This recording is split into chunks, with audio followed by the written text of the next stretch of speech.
Stephen Napoli is a global information security expert. A statement he made some time back makes more sense today more than anything, because the conversation is about data protection and privacy. And he said that digital freedom stops where that of the users begin.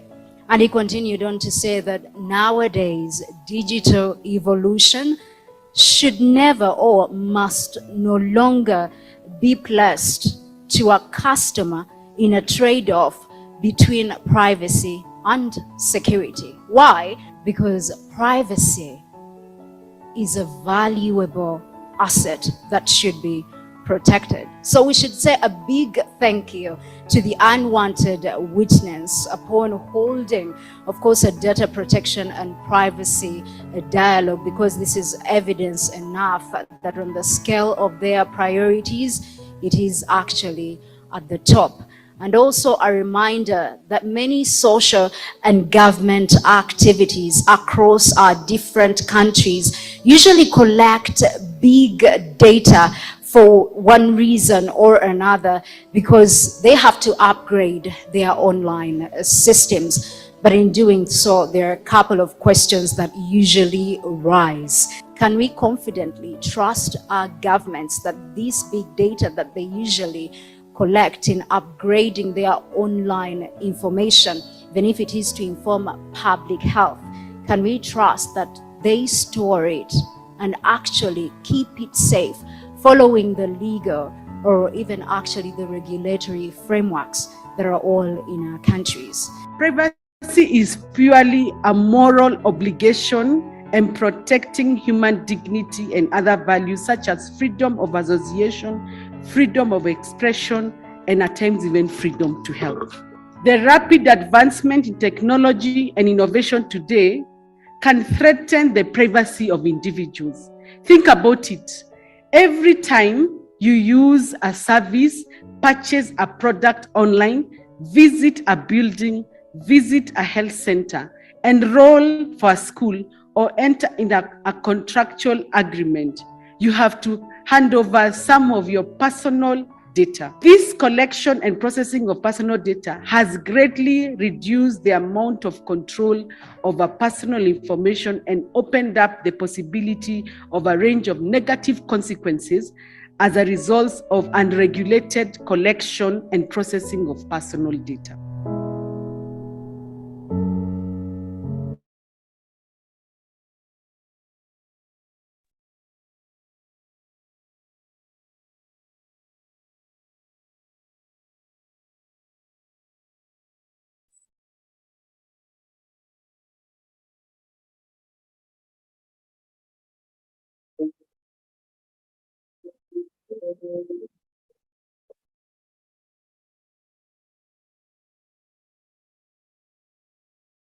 Hello, West Africa and the rest of the world, everyone else joining in from across the globe. Welcome to this year's West African Privacy Regional Engagement. My name is Bella Twine, and I am going to be moderating this webinar discussion organized by the Unwanted Witness in partnership with civil rights defenders. Now, you can follow us on all our social media platforms. On Facebook and Twitter, we are Africa Privacy. And also you can follow Unwanted Witness on Facebook, Twitter, Instagram, and also LinkedIn at Unwanted Witness UG or Unwanted Witness Uganda. We are also streaming this webinar live on YouTube at Unwanted Witness as well. You can engage with us and the panelists and ask questions and engage with the broader audience and also fellow participants. I can't wait to also see you in Mauritius, which this conversation is building up to from 7th to 9th of November this year. And it's going to be about the Privacy Symposium Africa. Now, without further ado, let us rise up and honor the Africa Union Anthem.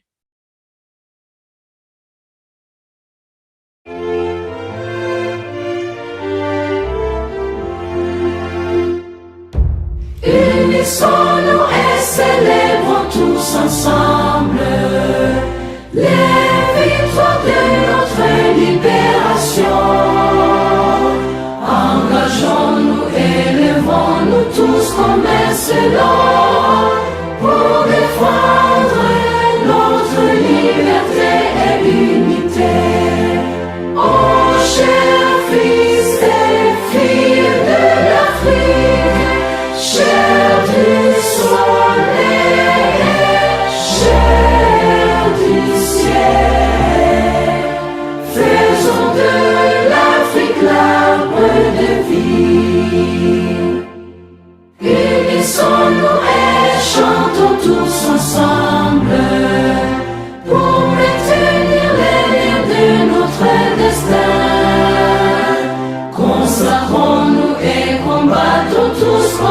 excellent pour la paix et la justice durable sur terre. Oh, chers fils et filles de l'Afrique, chers du soleil, chers du ciel, faisons de l'Afrique l'arbre de vie.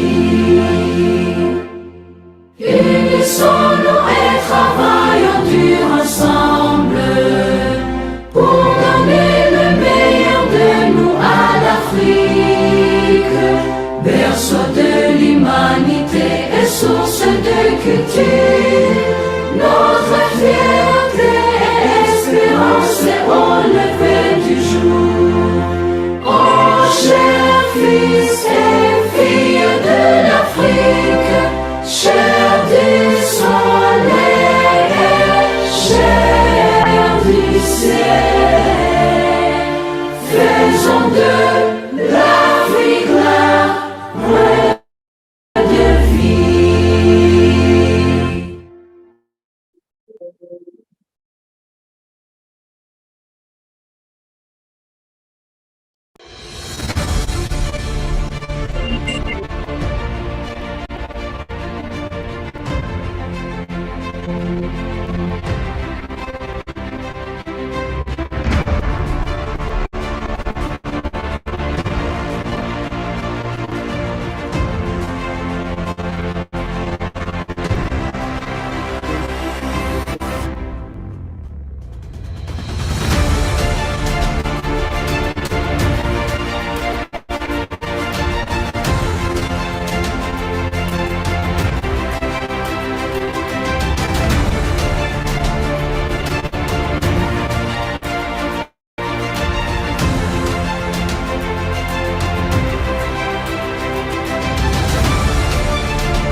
From that anthem and also from the highlights that were from the virtual launch of the roadmap to Mauritius, which is also happening from the 7th to the 9th of November 2023, where we're going to be attending the Privacy Symposium Africa. And also last year, amazingly, we had a very, very amazing event and successful event in Nairobi. And that was the 4th edition of the Privacy Symposium Africa. And now we are inviting you for our 5th edition that is going to be happening in Mauritius. And without further ado, I'd like to show you the highlights from Nairobi, our 4th edition of the Privacy Symposium Africa.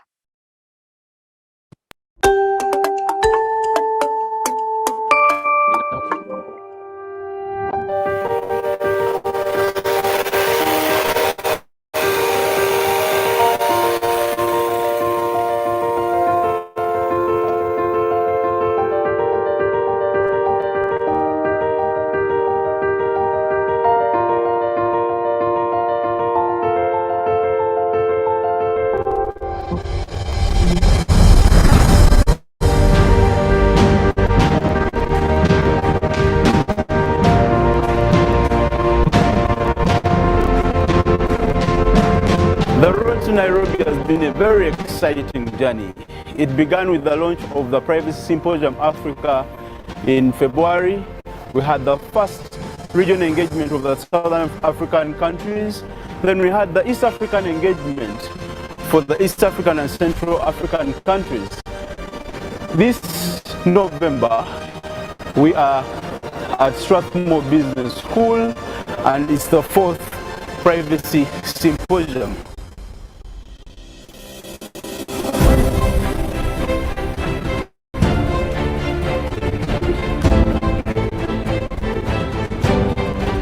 We're here today for the 4th annual Privacy Symposium Africa, which is an unwanted witness event, and this year is being hosted in Nairobi, Kenya at Strathmore University by CIPIT.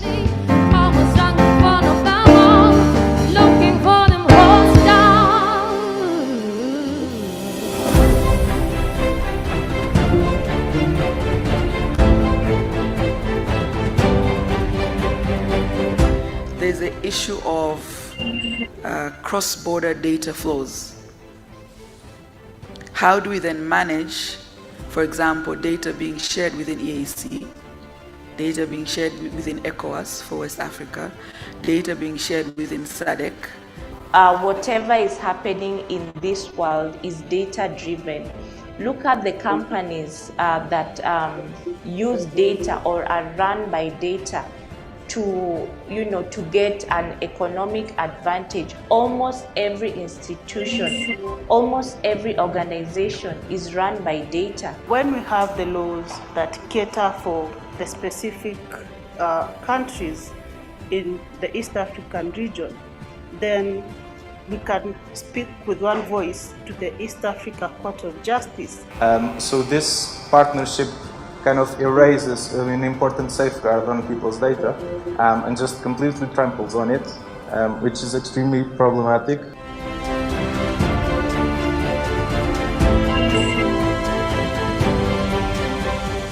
Having unconditional, I suppose, data localization requirements enables and facilitates economic growth, which, in my view, from a human rights perspective, improves the livelihoods. And I think it's an important point just to carry on remembering. In terms of informed consent, within the privacy policy, what we are looking at is how do they get your consent when you're giving this information? How are you able to opt in and also opt out of this said consent, or is it just standard? Or are you even aware that you're supposed to consent to giving your data? We thus commit to extend PSA as a platform to different countries in Africa.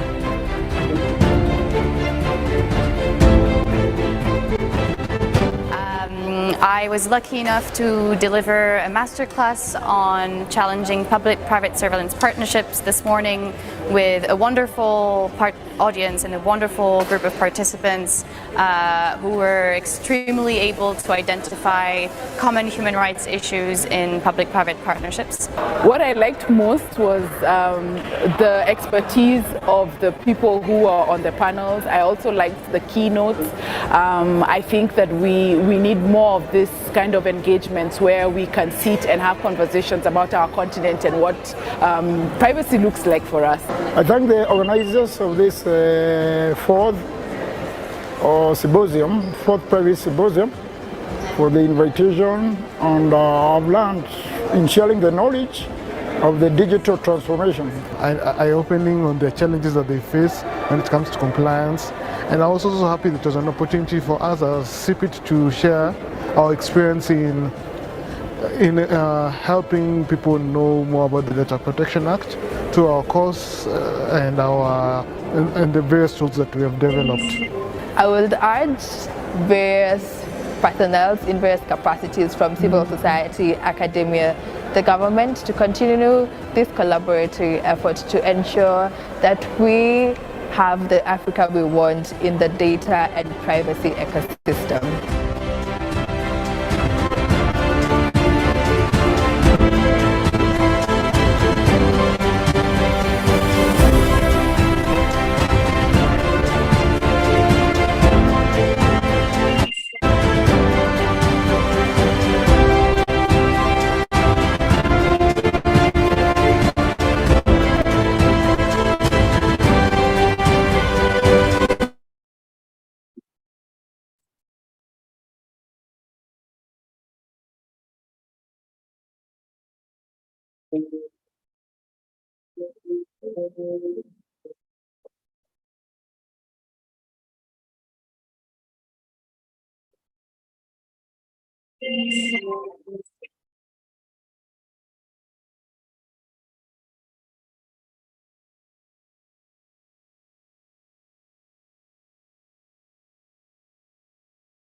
Pardon us for that technical glitch.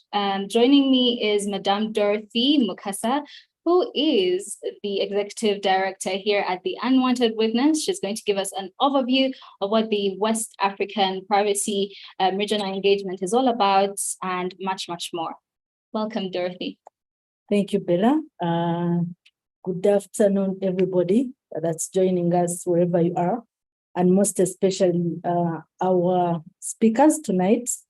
You're most welcome. I know I've seen the names, some of the people I've interacted with before. I know all of them are experts in this field, so we are happy to be here. First of all, the West African Privacy Regional Engagement, Bella, is a precursor to the Privacy Symposium Africa. You know, we all know how important and critical the right to privacy is. It's a fundamental right. And we are, as Unwanted Witness, getting conversations and engagements through regional platforms like the West African Privacy Symposium. These regional engagements help in shaping and generating conversations to issues, privacy and data protection that are unique to different regions, okay?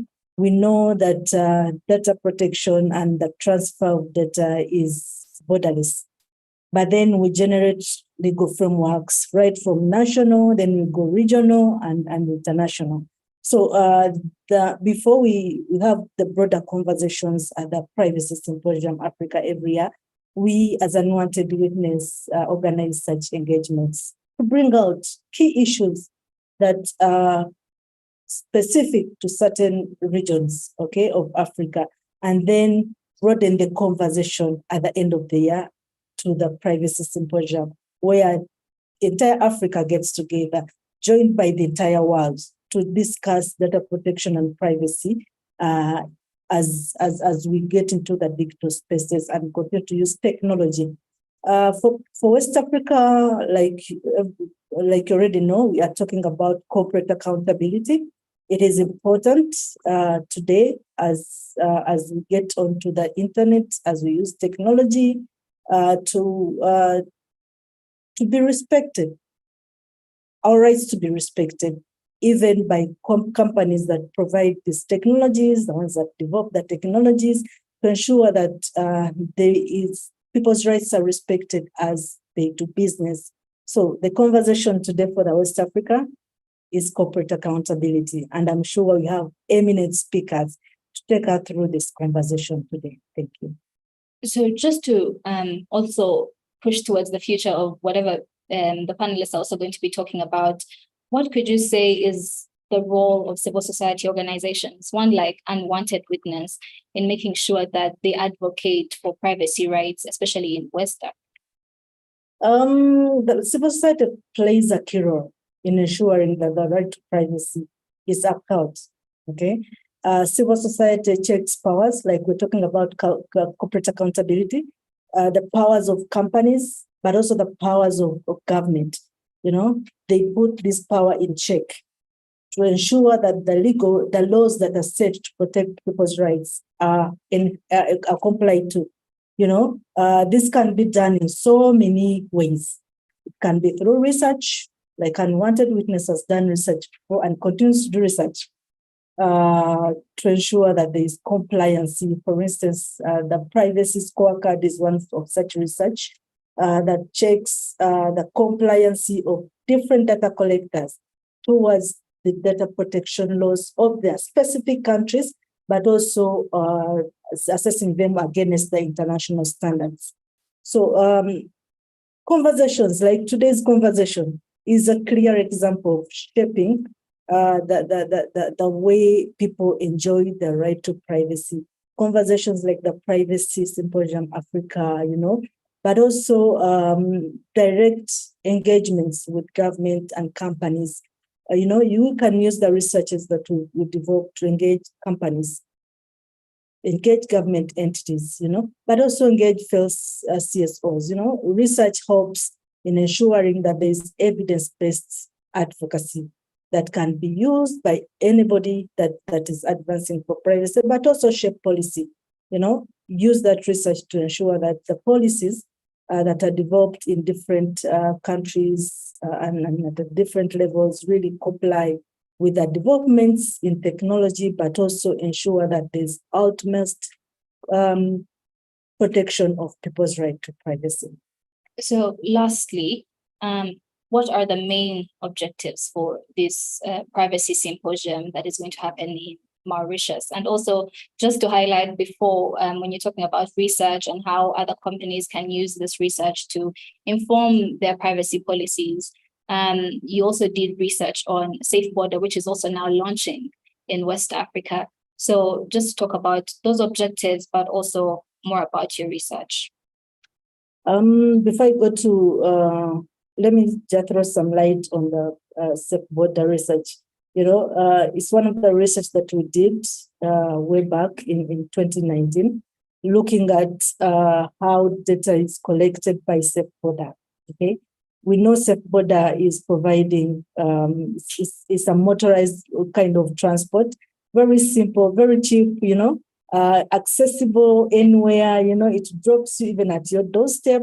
Used by most people. It doesn't discriminate status because it maneuvers even the most jammed cities in Africa.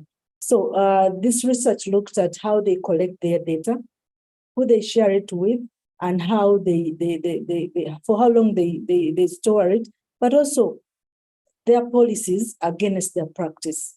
So we realized that there was a lot of gap in terms of policy and practice. There was a contradiction. They collected more than they promised, but also they share it without the knowledge of the users, which was problematic. But also storing it away from where the users are, and all this information is not provided to the user. So there wasn't really informed consent when it comes to use of data. There wasn't transparency and accountability, which are key principles of data protection. So we've seen change in Uganda, how Safe Border operates. We are not yet there. Research that will be borrowed by the West African actors, to check how their people's data are really collected and shape the practice of big data collectors, in the transport sector. So the Privacy Symposium Africa is an annual engagement. It looks at creating conversations, but also giving platform to new research. Research is very important, and I keep mentioning research because it's the foundation of that transformation that we want to see in any sector, including the privacy rights. We need research to inform the changes that we want to see. So it's important that the PSA, which is running for the 5th year this year round, provides the new and the new research that is showcased at the platform. So we have a call for papers where we give an opportunity to all researchers across Africa to present their original work, so that it is given a platform, so that it is promoted and showcased, and also help other actors to use that research to be able to do their work.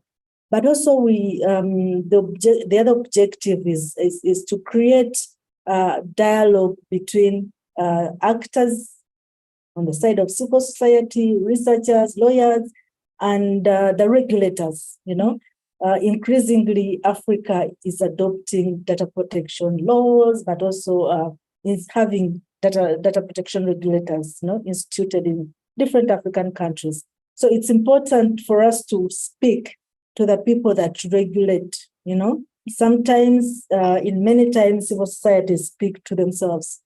So the PSA provides that opportunity that we are able to speak to regulators and get feedback. Okay, but also provide knowledge to the different groups in Africa through master classes. This help to build more knowledge to actors, but also share experiences in the sector, in the area of data protection. Yeah. Thank you so much, Madam Dorothy. Thank you so much for giving us that overview that is so filled with knowledge and guidance. So right now we have a poll question that you can engage in, and it is going to be reflecting on your screen. It is, what is your opinion on the effectiveness of current corporate privacy policies in West Africa and safeguarding user data? Is it very effective? Is it somewhat effective? Is it ineffective? Or you're not sure or have no opinion? The question once again is, what is your opinion on the effectiveness of current corporate privacy policies in West Africa and safeguarding user data? Take a moment to answer, and those results will be shared at the end of this conversation.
Thank you so much for sticking with us this long. If you're following us on YouTube, we are Unwanted Witness. You can engage with the panelists who we're going to be introducing shortly. It is a great honor to be interviewing and also talking to these panelists about issues to do with privacy and also corporate responsibility and corporate accountability, but more so the role of civil societies in fostering corporate accountability in West Africa. Now join me and welcome our panelists. First, we have YZ, who is the director of the Center for Information Technology and Development, Kano, Nigeria. He has also studied electrical and telecommunication engineering at Bayero University in Nigeria. Welcome, YZ. We are so glad that you are having this conversation with us. On the call as well, we have Elliot Bendinelli, who is the Director of Privacy International under the Corporate Exploitation Program, challenging big tech companies, data exploitative practices, and the deployment of algorithmic management and surveillance systems. Welcome, Elliot. Welcome. Thank you for having me. Yes, we also have Maureen Kelechi, who is the Executive Director and founder of Good Governance Awareness Initiative, a nonprofit organization that envisions a society where the government is transparent and accountable to her citizens. She's also conducted a couple of good research on why Nigerians sell and buy their votes. Welcome, Maureen. Thank you. Thank you for We also having have me. Simone Tusi, who works as a project officer for Francophone Africa at the Collaboration and International City for Eastern and Southern Africa, CIPESA. And she is interested in the intersection of policy, digital technology, democracy, and human rights. Welcome, Simone. Thank you. Thank you, Maureen. Thank you, Bella. Sorry. Yes, you're welcome. So I'm going to give a minute to each of us to introduce ourselves further, but also talk about this conversation on corporate responsibility and privacy protection in West Africa. I'll start with you, Maureen.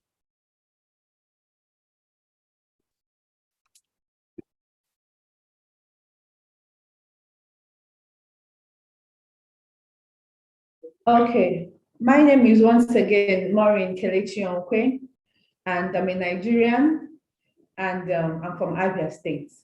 And Good Governance Awareness Initiative is a non-profit organization which envisions a society, a government that is accountable to her citizens.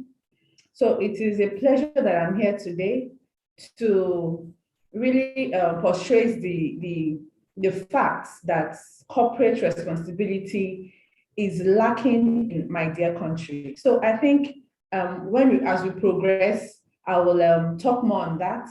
And once again, I'm happy to be here. Thank you. Thank you so much, Maureen. We'll now hear from Simone.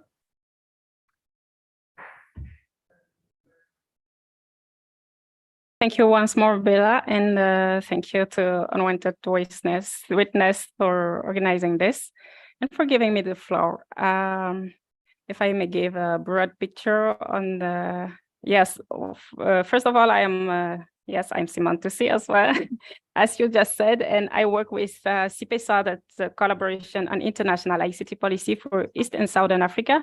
I work there as a project officer for Francophone Africa and Central Africa. Yes, that means the countries we are revising today on the matter of data protection are really the countries on which we have worked so far, and we have carried out some few studies, researches, and activities with stakeholders in the field. And yes, talking about corporate responsibility and data protection, if I may give a broad picture from the perspective of our policy and advocacy work on privacy protection in the region, I'll summarize that there are many challenges.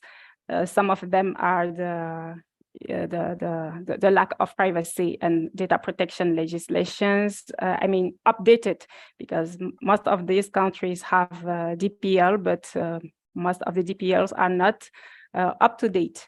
They are not also enforced, and so enforcement means the existence of the data protection authority that will ensure the application of the law by corporation working in the country.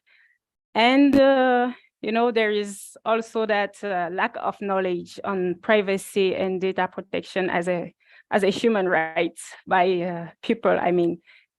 Ordinary end users of corporate services, they are not always aware of the importance of their personal data protection, and as such, they ignore their own role in preserving their privacy. So if you ignore that your consent is a kind of power that you have over the use of your personal data, it makes it difficult for you to avoid or to report a privacy breach. So those are some key issues, and yes, we'll surely talk more about it as we go through this conversation. Thank you once more. Thank you so much. I think I'll go to YZ.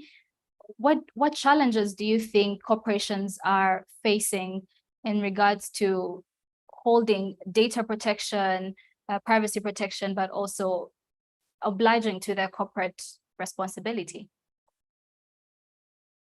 Thank you very much for this question and for being part of this conversation.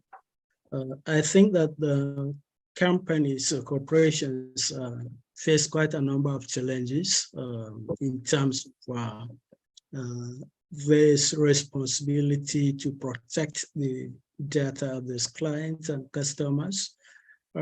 First, I think is that there's a very, very low level understanding about the importance of privacy protection among corporate organizations in the country, especially in Nigeria. I think companies are still yet to make the connection that privacy protection is an important business enabler in the sense that clients and customers would prefer to deal with companies that have clear rules for protecting this privacy, that have made provisions to protect this on the privacy. Now, many companies don't understand that the more they protect the privacy of these customers, the more this business will grow. And so that lack of awareness is making them not to see privacy protection as an important business enabler, but rather as a burden that is placed on them by government. Secondly, I think that in countries like ours, there's also the problem of infrastructure deficit. And so you find that many of these companies host this data outside of the country, outside the jurisdictions of our own laws and so on, and pass on data to third parties who they might not have control on how they use that data, how they manage it, what use they put it, and the issue of consent is absolutely lacking. Related also to infrastructure deficits is the fact that many companies do not make adequate provisions to safeguard this on data basis and information store that they have, meaning that the people that are taking survey can easily break into this repositories of data, private data, and data thief, steal this data and use it for whatever purposes, So that's mean that they pose a threat to the privacy of the individual whose data are being collected by these corporations. And I think fourth is that the government itself has not shown effective commitment to enforcing data regulations and data laws in these countries. In Nigeria, until 2 days ago, we had data regulations guidelines, which were not law, since they were not legislated by the lawmaking body. They were just policy issued by the executive of the branch of the government. However, 2 days ago, the president signed the data protection law. So the fact that we have been operating until 2 days within the policy guidelines means that there was so much lacuna, gaps in terms of what can be done to enforce these laws. And the fact that also the government hasn't have the necessary institutional structure, institutional capabilities to be able to enforce these regulations on those, of course, the country. And of course, you add what the previous colleague has said about low awareness among the citizens. Many don't understand that they have a right to consent or to reject any demand for personal data being taken from them.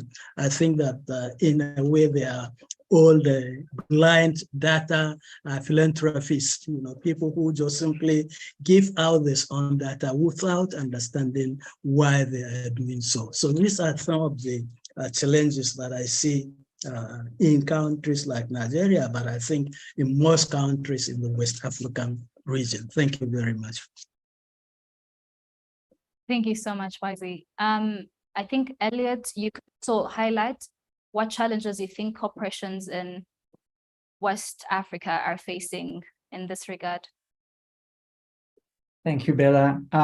So I'm actually not going to talk about West Africa because I have no expertise on, my dear panelists are way more informed about the situation. So I'm going to talk a bit more about the UK and the EU, and hopefully that will be still relevant.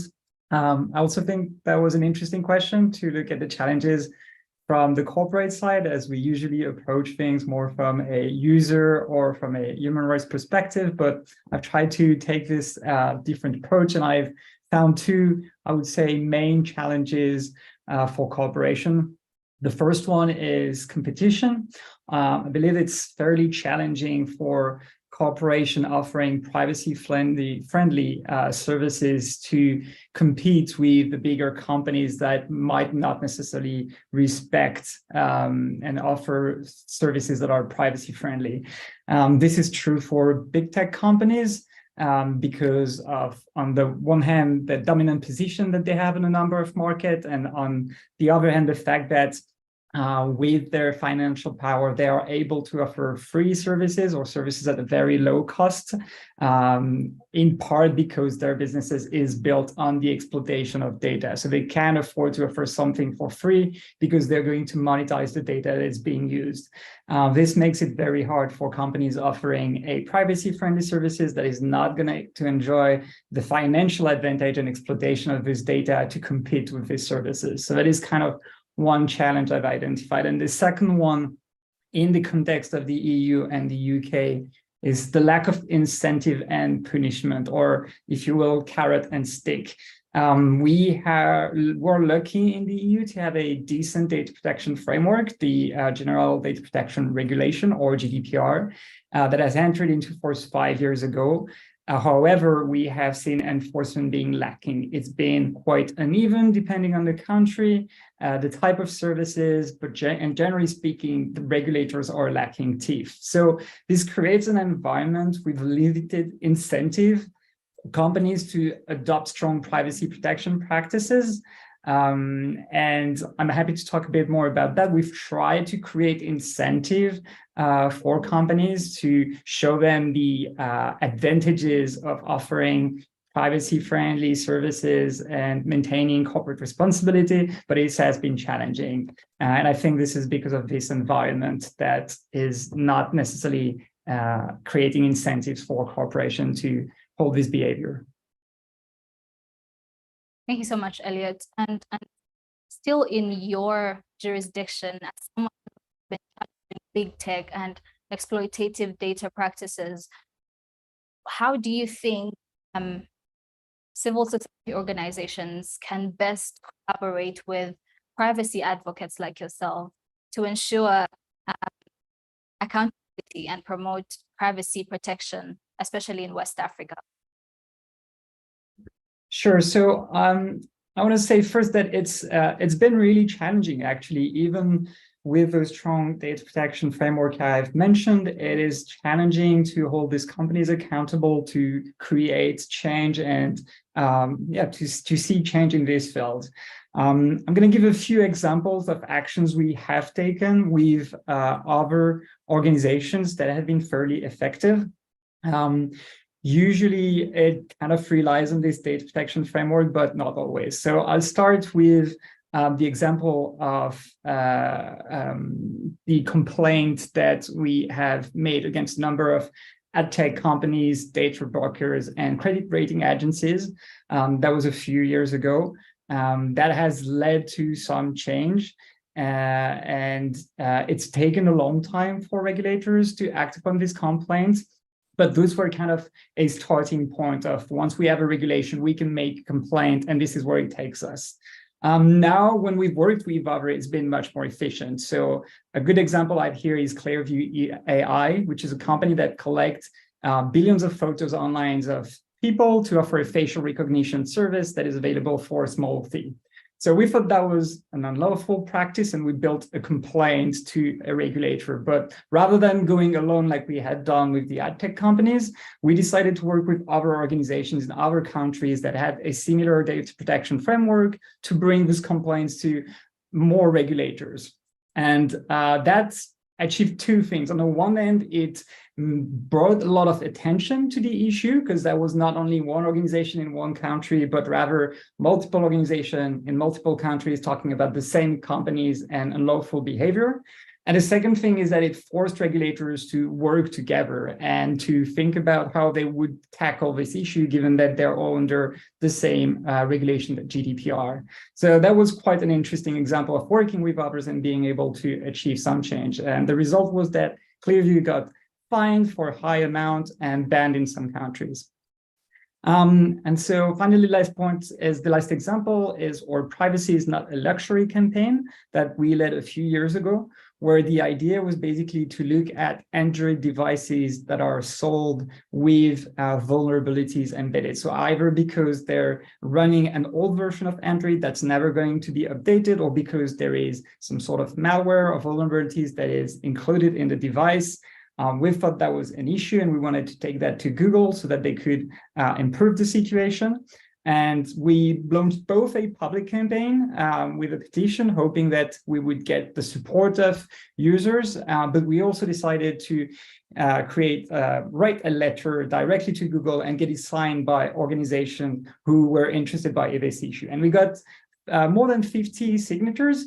And interestingly, that's the letter that got Google's attention and that got the discussion started. And it helped us put us in front of Google, start the conversation, try to highlight the issues we had identified and make some progress. So this is another example of being able to use the power of the number and bring as much organization as possible together, rather than trying to engage alone with those big companies. And I'd say the last interesting thing is, like I said, we have those approaches have been fairly adversarial.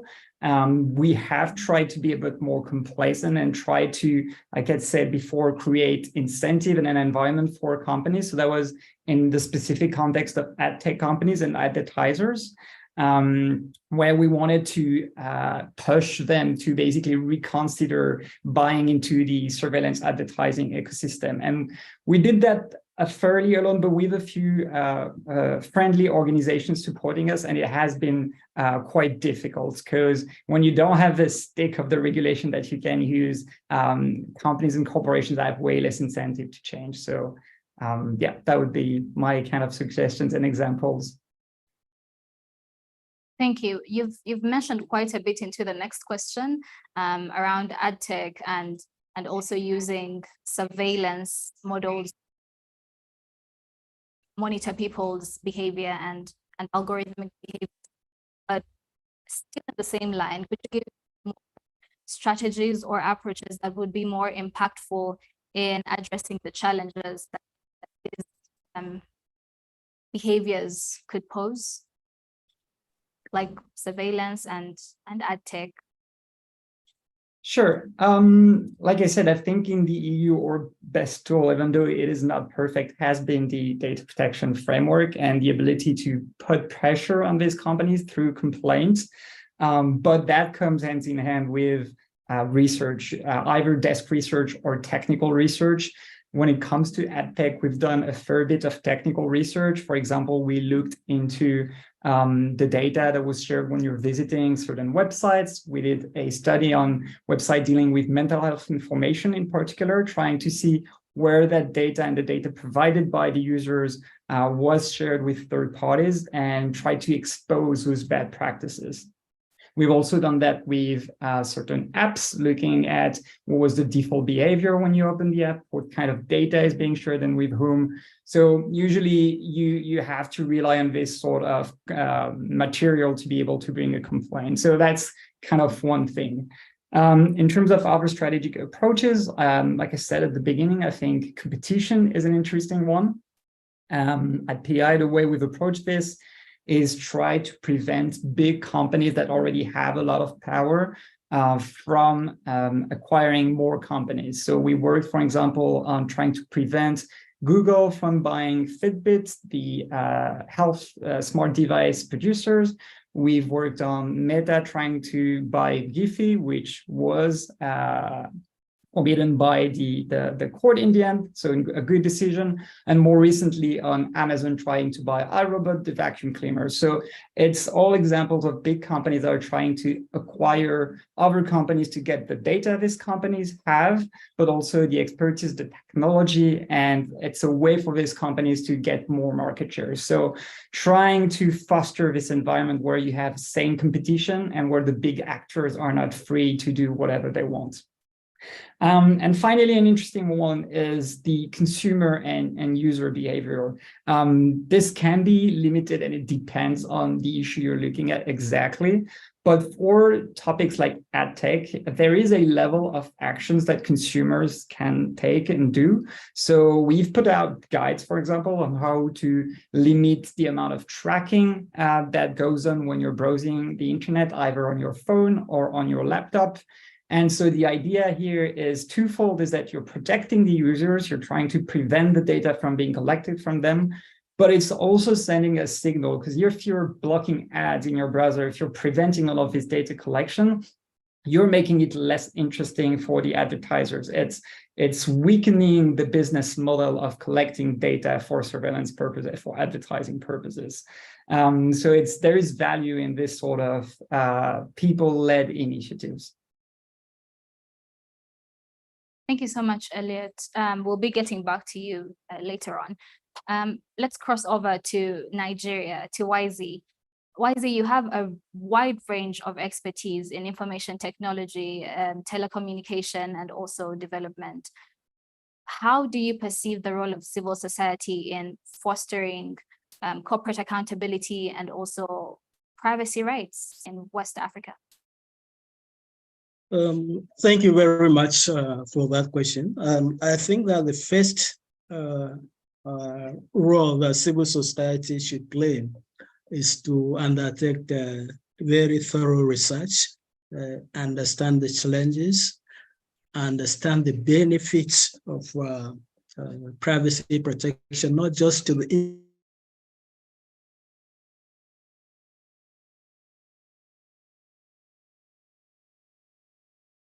individuals, but also to corporate organizations. Business can be instantly premium concern about the protection of the privacy of individuals.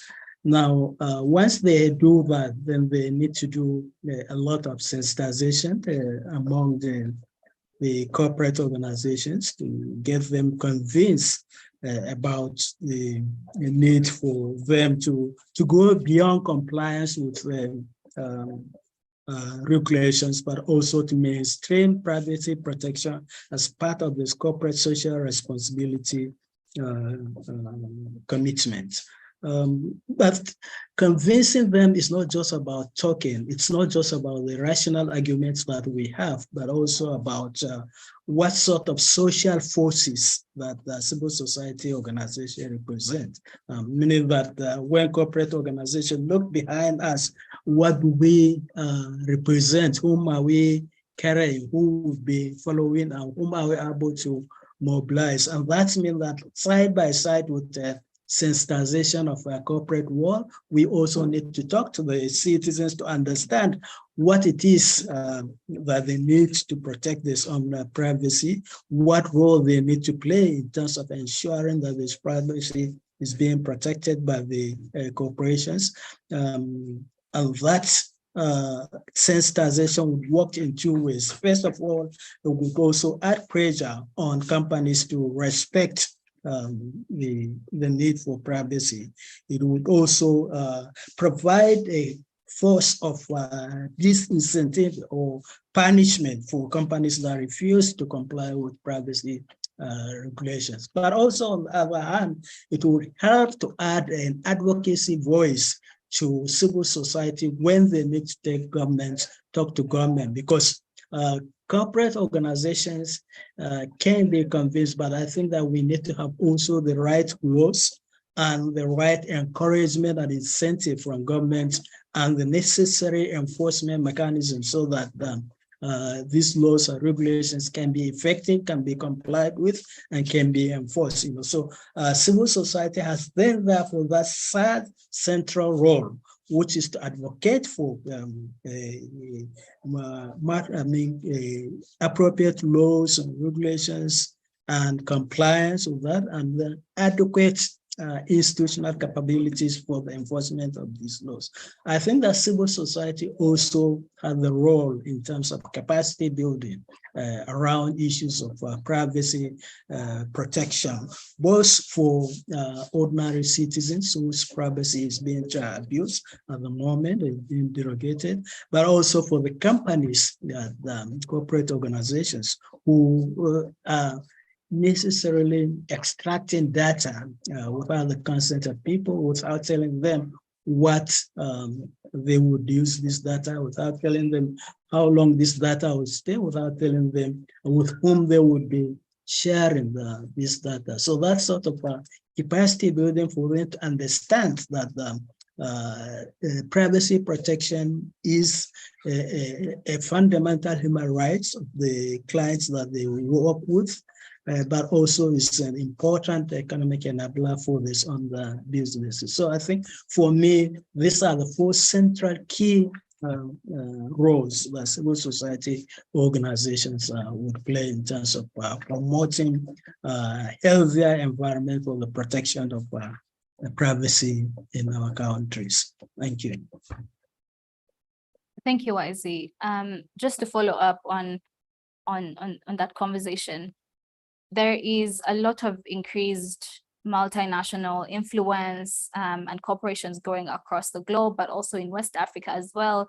Like we mentioned, Safe Border is in West Africa, among other multinational organizations.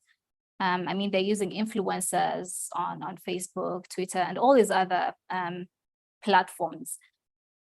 How or what advice would you give to civil society organizations, strategies that they should employ in order to uphold corporate responsibility and also privacy?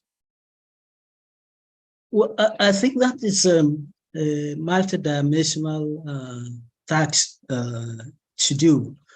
First of all, we must recognize that civil society has no capacity for enforcement.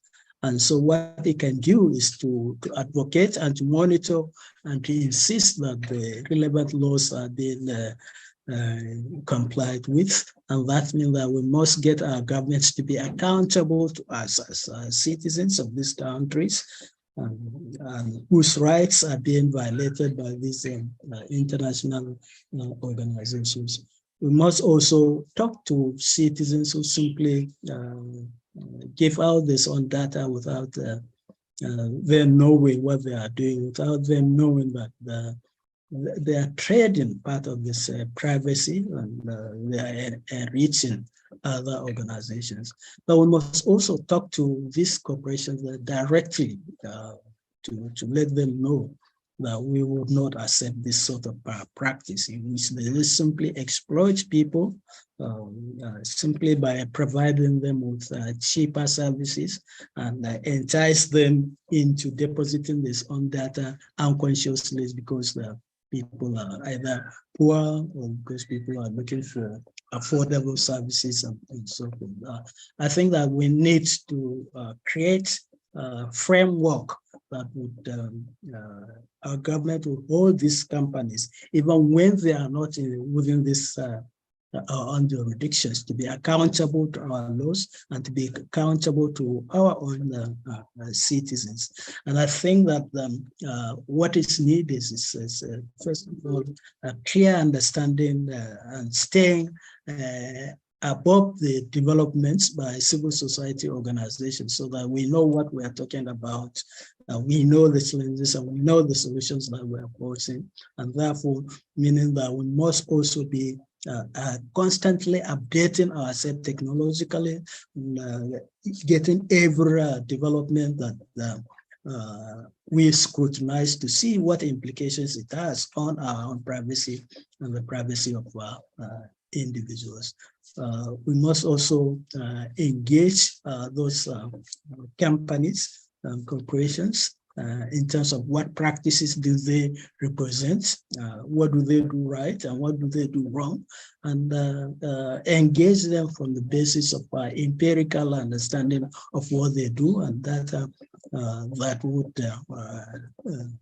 talk to them empirically, not just some general statements of objection, but rather objection that is informed by understanding and informed by analysis of concrete situation on the ground.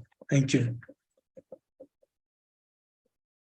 Thank you, YZ. Now we'll cross over to Cameroon, to Simon. Simon, with your wide, extensive knowledge and expertise in regards to African digital policies and their impact on human rights, how best would you advise for civil society organizations to effectively engage with corporations and ensure that they are upholding their corporate accountability, but also ensuring that they are protecting people's data and their privacy?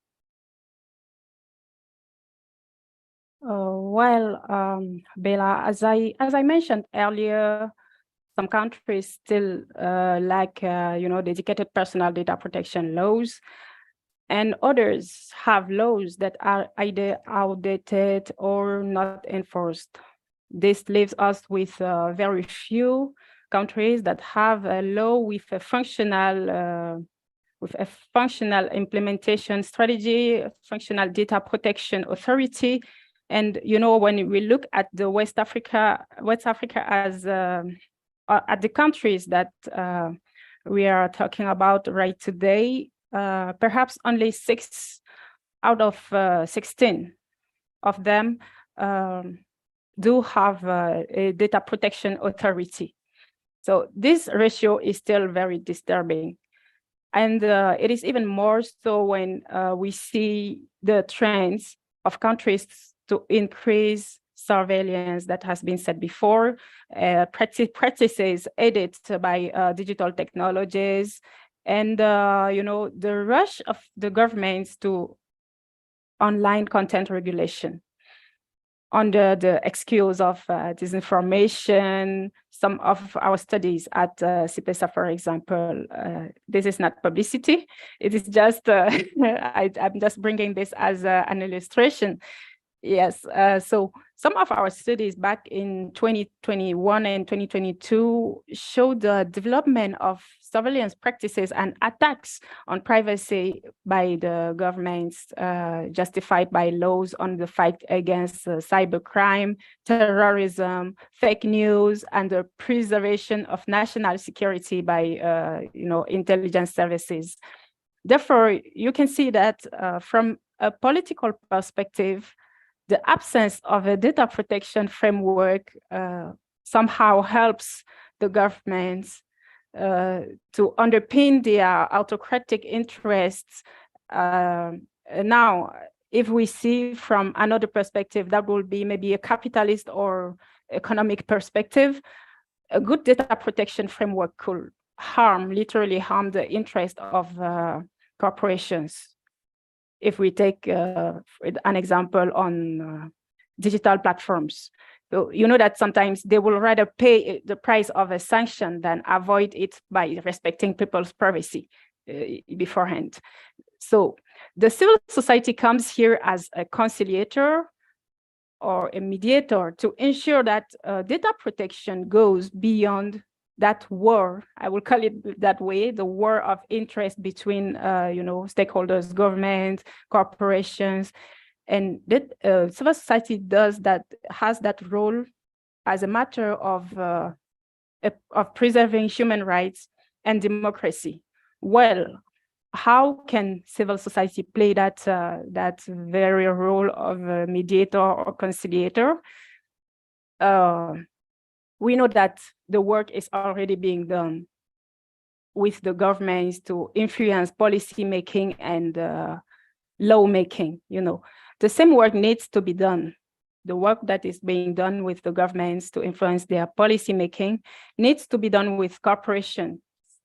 Civil society organizations needs to, carry out analysis work on corporations' data policy through the lenses of data protection acts, if any, and make sure that they do comply with the legislation. There is where there is no legislation, like in countries like we have Liberia, Sierra Leone, and some of these countries, the Gambia, that does not have a legislation, a data protection legislation.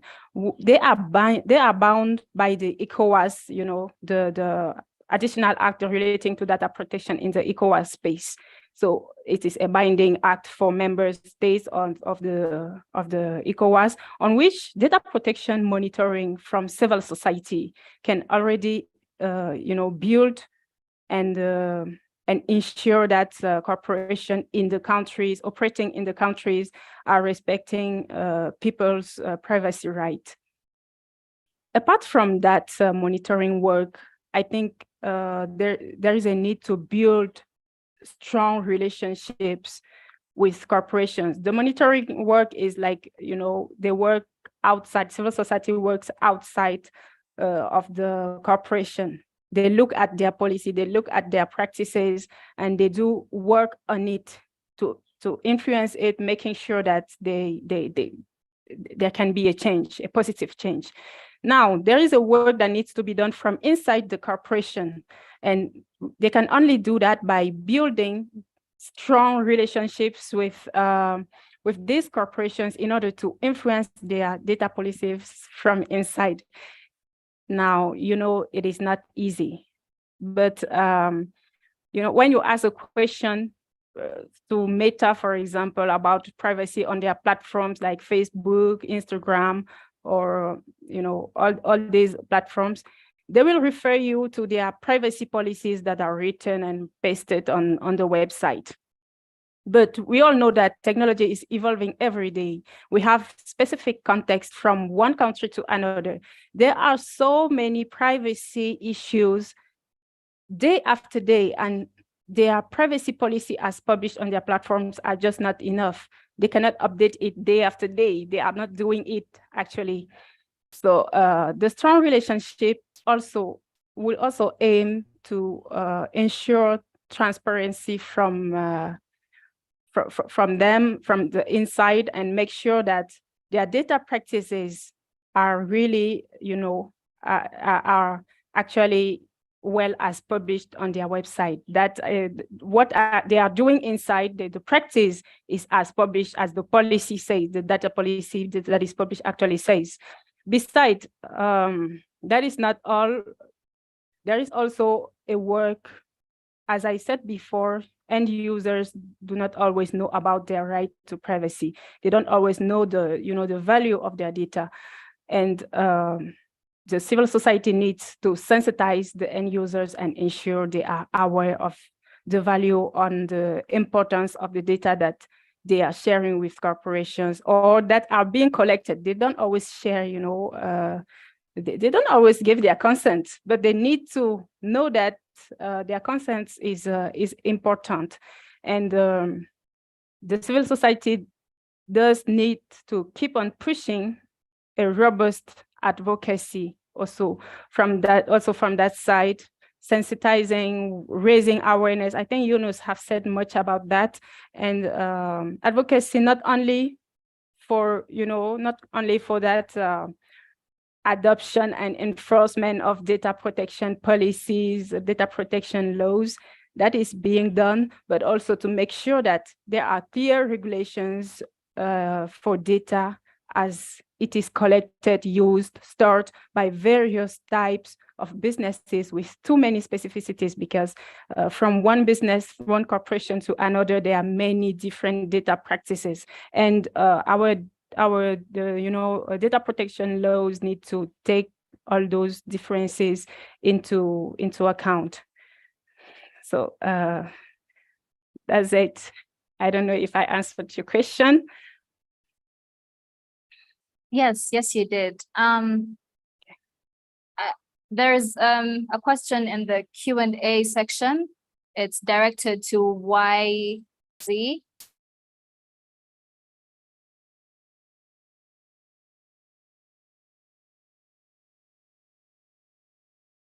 I'm sorry, I didn't get.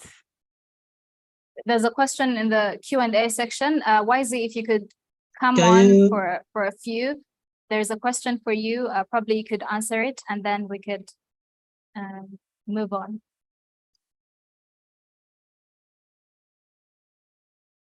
All right. Thank you, Pete, for this question. As I said earlier, the country has just what we call the Data Protection Bureau, which is essentially a department of the Nigerian ICT regulator. That's the National Information Technology Development Agency. And so now with this law, we will now have to see how government will quickly build up a robust institution that would respond to the challenges of data protection in the country. We have a law, but largely the corporate world outside the field, they don't even understand what this law is about. They see it as a burden, an economic burden, a business burden, that if there is a way, they should just simply ignore it. And so that places a big challenge for the institutions become. We know that in Nigeria, one of the big problem we have is that you build institutions and then you don't give them the strength, the necessary funding and institutional autonomy to do this own work. They are not protected from political influence. And in the context in which you have international players who are extremely strong, who can directly speak to governments and can do as they have. Just for instance, take Twitter. You know that some 1 year ago, Twitter was suspended in Nigeria. But now a lot of people are using Elon's Starlink for access. That means that so he has a strong positioning in the telecom sector, and then he owns Twitter. So that's that combination creates a powerful corporate individual that any small new imagined organization responsible for data protection would have to find a ways in which it can deal with such a strong, influential thing. One of the challenges that we have with the law, even as it was passed, was that there is no attempt to bring civil society on board of the agency. So the voices and the contribution of civil society is already marginalized or absent in the way in which the institution is being structured. Of course, civil society will continue to work with the institution when eventually has been restructured in accordance with the new law. As it is right now, is in a stopgap agency, which lacks a lot of freedom.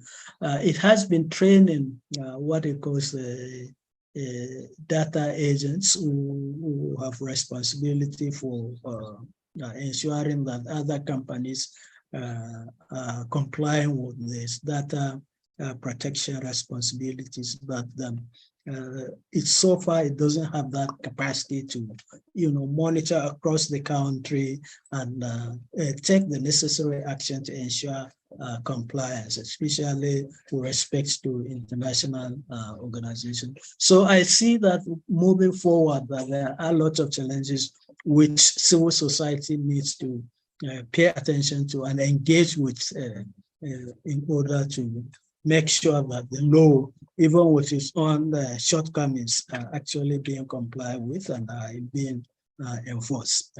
This is what I have to say at this stage. Thank you.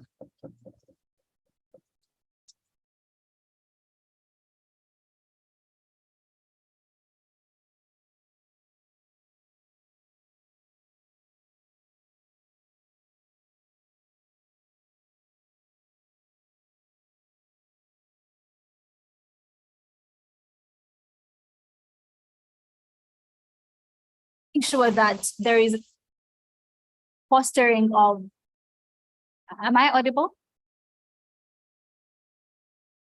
You are breaking. I'll repeat the question for Simon.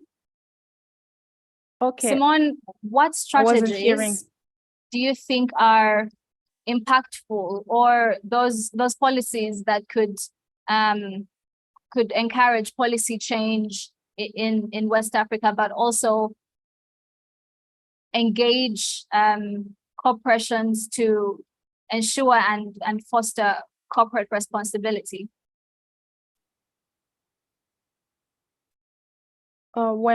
So far, I think it has been easier to hold to help companies accountable, and in countries where there is a data protection law, or at least legal provisions in other laws, as the civil society organizations actually use these legislations to hold corporations accountable.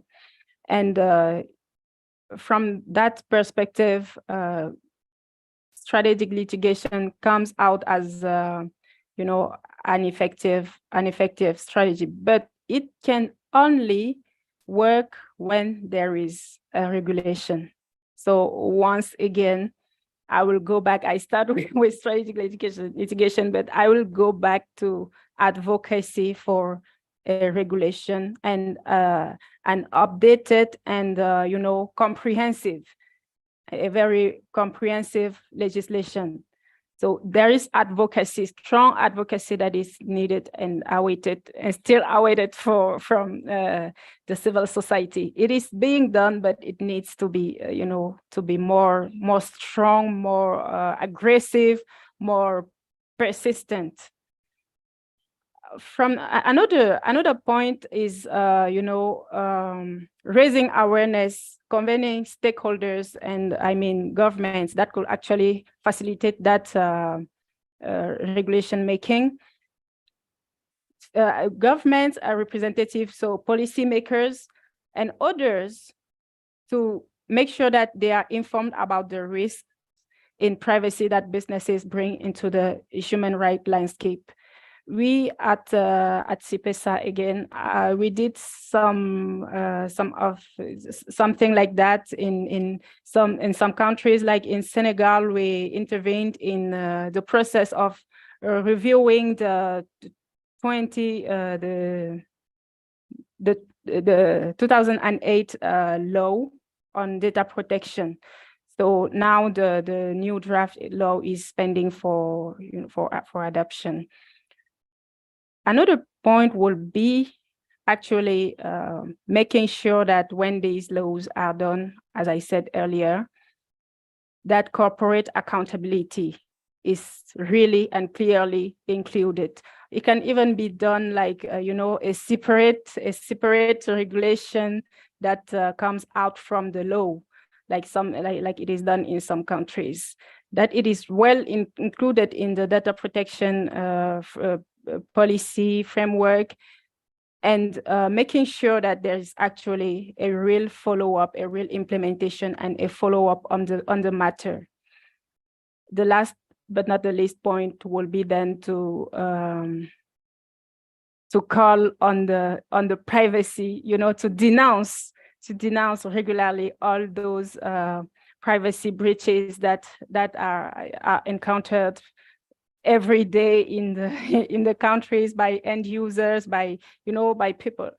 People need to speak out about it. People need to talk about it. So that makes me think about the media, the civil society shall work alongside the media and make sure that the voices are well heard, that the privacy breaches are being, are being published, are being known by the corresponding stakeholders, and that from that we can make sure that actions are going to follow and maybe expect a change. It can be slight, but yes, it can work on the long run. Thank you. Thank you. Thank you so much, Simone. We'll go now to Nigeria, to Maureen Kelechi. Maureen, you have a wide range of expertise in public administration, something that you're majoring in right now, and also making sure that governments are held accountable for the way they use their data and how they are transparent with their elections as well. How best do you think organizations like yourself are able to foster, or better yet, encourage corporate accountability and also making sure that people's privacy is encouraged?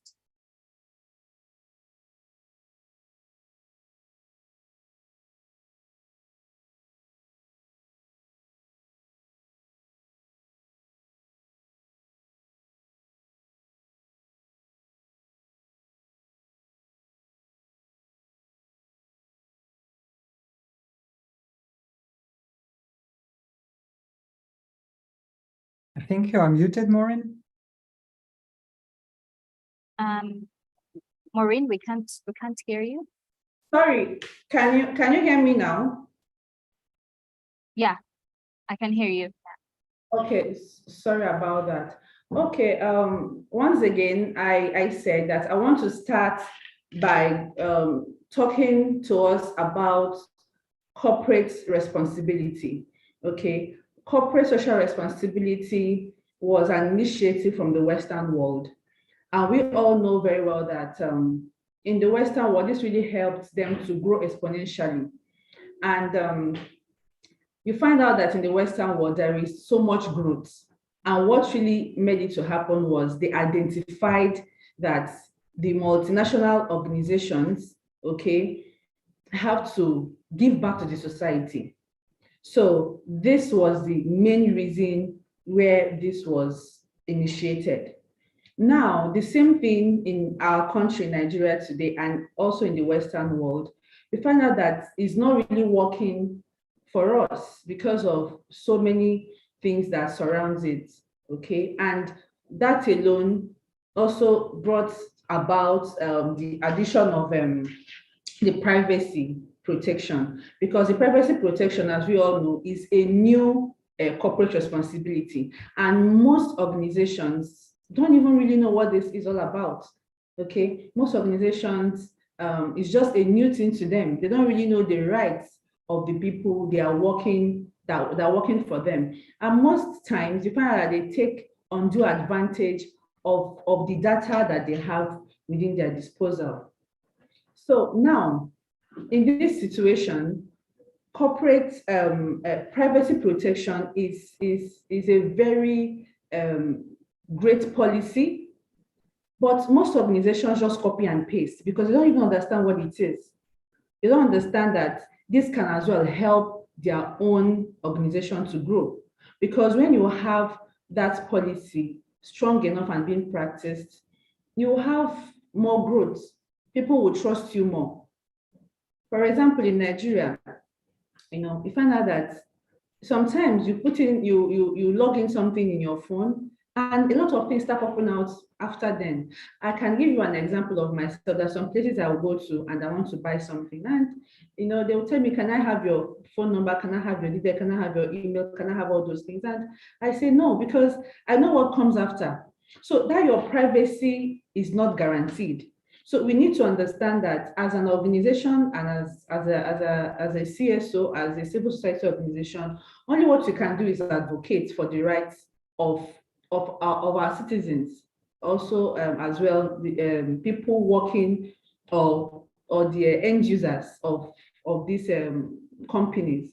So we need to advocate. We cannot really, do more than advocating, but aside advocating, we can as well advocate for proper legislation in that aspect, so that there can be stronger policies that will make people to know that there is a limit you can go. If you want me to, for instance, give you my data, you cannot go beyond the norms that's supposed to, that is guiding whatever I'm doing. You can't go beyond that. So these are the things we need to, make our legislature to know that these are ways advocating. Aside advocating, we can as well go more on legal means, because as an organization, as a CSO, there's little or much you can do aside advocating. As well, we can as well do more of legal means, and this is also another way that this data companies can know that this is a serious deal.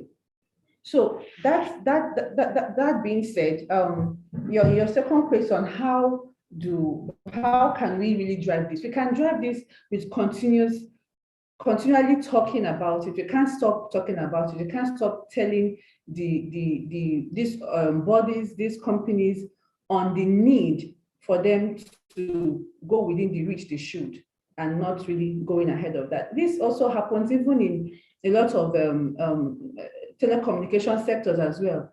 They go ahead to, for instance, I was talking to someone some days ago about data. You find out that you buy a data of social amount, and before you know it is finished. So these are the little things we really need to look into. And we know that we have a very big task as a CSO to really accomplish, and we have to start doing it as early as possible.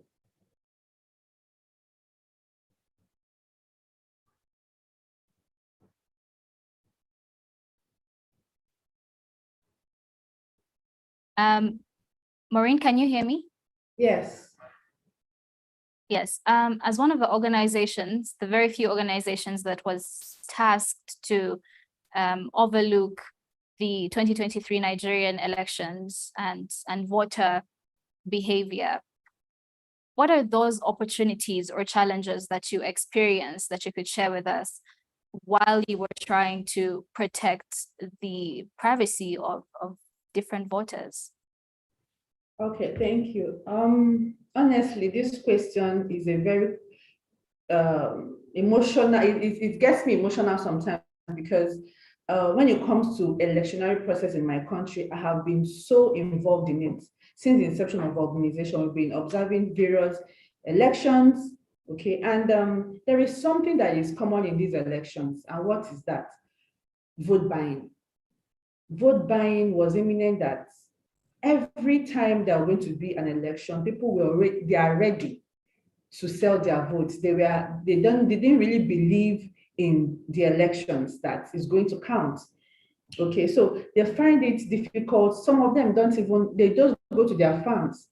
Some of them go to their businesses. It's true that maybe in days like that, you'll not really see businesses happening, but people that are in the private sector, they go to their various businesses. So this was a very big issue for us. So we started on time doing a lot of advocacy, a lot of sensitizing people on a voter education, why they should go and vote, why they should realize that if their vote doesn't count, why do they buy it? Because you can't buy what you don't need. So we kept on talking to these man. At a point, we now realize that we need to really, go ahead and do a research on why really people sell and buy their votes, because of the concerns we saw on the field. And we had our findings, we had our recommendations, and we had, the major thing there was that people didn't really believe about voting. They didn't really believe that it's going to count. Another one, again, was that people were really forced to go against their wish. Apart from being induced financially, they are being forced to go against their wish. So that was it. So at the end of the study, we had our findings, and we had our recommendations rather, and one of our recommendations was for the CBN to implement cashless policy. And we know in Nigeria, in our previous election, you see that there was less, although I won't say it was eradicated entirely, but there was less, transaction money going from hand to hand.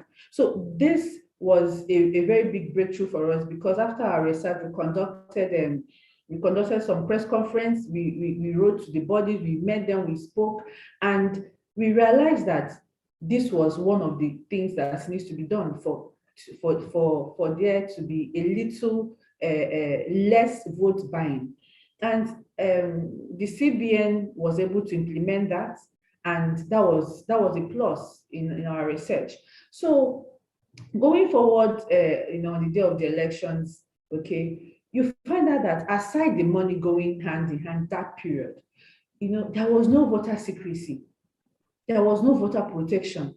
Okay, most of these people devise another means for them to sell their votes, and some of them will go ahead and even go with their phones to the cubicle. They snap, and later on they go ahead and show whoever that they believe is going to be the highest bidder. So these are the issues we realize in the elections when it comes to voter privacy and secrecy. So it was not really much as of before, but still it was still there.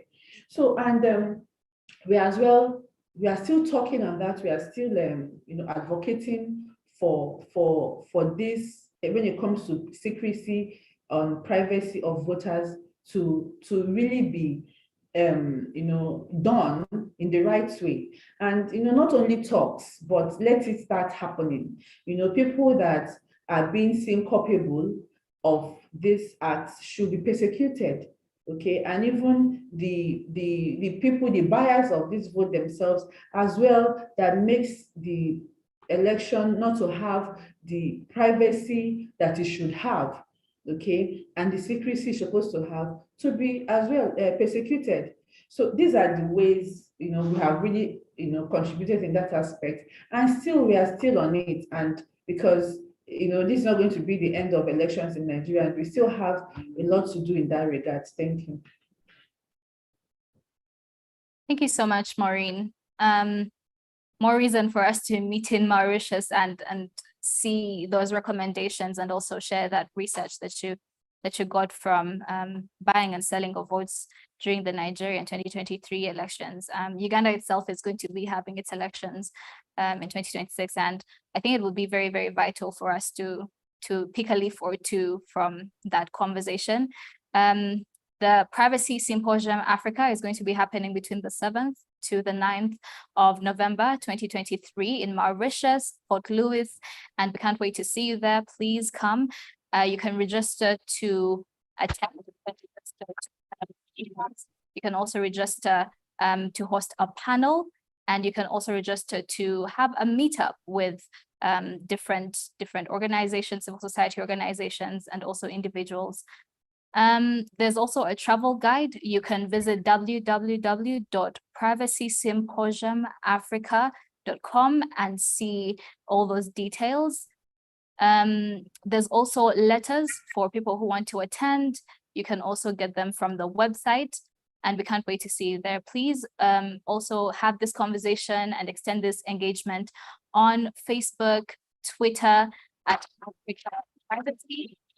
So Unwanted Witness UG, Unwanted Witness Uganda, Unwanted Witness on Facebook, Instagram, and also LinkedIn and other social media platforms. We're also live on YouTube. In case you are joining in from there, you can ask your questions and engage with the panelists, and also engage with other participants and the wider audience on there. I have a few questions from some of the people joining us. There is Marcel. She's asking, how can a citizen identify that his or her data has been breached? I think this question can go to Simone. Simone, if you could answer Marcel, she asks, how can a citizen identify that his or her data has been breached? I'll also ask other questions from other individuals, and probably our panelists could note down and answer them all at once. We have an anonymous attendee who is asking, how can civil society organizations at regional level share and form synergy in this regard, especially with a much imminent shrinking of civic space and profit government regulators in favor of private entities, as well as inadequate of harmonious voice from the civil society organizations as a pressure group? I think the individual is asking how civil society organizations can work together with government regulators, especially those that are non-profit, right? So organizations that are not going to ask money from individuals or civil society organizations. So probably this question could go to YZ. YZ, you can note down, how can civil society organizations at regional level share and form synergy, especially with the shrinking civic space and pro-profit by government regulators in favor of private entities, as well as inadequate of harmonious voice from the civil society organizations as a pressure group? And the very last question we have is from Cody TP, who is asking, is Africa data protection law in Africa considered on a regional basis, or is it determined by that of a country to country basis? I think that question can go to Maureen. Is Africa data protection law in Africa considered on a regional basis, or is it determined by that on a country to country basis? I'll implore you to continue asking the questions on all social media platforms, and we'll be able to engage with our panelists for them to answer on corporate responsibility and the role of civil society organizations in ensuring the fostering of the same. I think we can start with Simone on that question from Marcel. Oh, well, thank you, Bella, for starting with me. Even if I'm not sure I have the capacity to respond to this, it's a very technical question. It goes mostly to cybersecurity experts, but from my point of view, and I will modestly say that one of the ways, and how I do that is my own practice, one of the ways to check your data security, data safety is like, I will take one example. If you're using a Google email, Google platform, Google email, there is you have settings in these platforms. You have settings that helps you to know whether you have suspicious activities or not. And all you have to do is, turning on notifications in order to make sure that whenever there is suspicious activity, you can be notified on one of your devices. And that is mostly on your smartphone. You have it with you everywhere. If you turn on notifications only on your computer, it is less likely that you will know as soon as there is an activity, a suspicious activity. But yes, that is what I know for Google, for example. And on other platforms, there are always, there are always security checks. Do they help us know when security has been breached, like on Google and that data has been breached on Google? I am not sure, but I am pretty sure that there are technical platforms, technical tools that help to ensure privacy breaches, but that is to be used by they are mostly used by companies with cybersecurity experts. And yes, let me come now on the from a policy perspective. When there is a data protection authority, you may not know when your privacy has been breached, but I will go beyond that question and just say that if you suspect a privacy breach, if you have a data protection authority, they usually have platforms where you can inform, you can denounce a privacy breach in countries where it works. In my own country, it doesn't work. We don't have a data protection authority. In some countries, they have, and there are reports, privacy breaches reports, and when the data protection authority works well, they are very transparent on that. They even publish that, and in order to hold privacy breaches accountable. And yes, sometimes it works. But on the means to know how it is breached, I have very few knowledge. And that is what I said about Google platform. Thank you. Thank you, Simone. I think I'll ask Elliot the same question from Marcel. How can a citizen identify that his or her data has been breached? Sure. I think, it's a very difficult question, as Simona said. I think the first thing is that usually you're not going to know. And that's kind of the idea behind a breach, is that there is a number of elements that you need to have before you're aware. And that is, you need to know that your data has been collected at some point.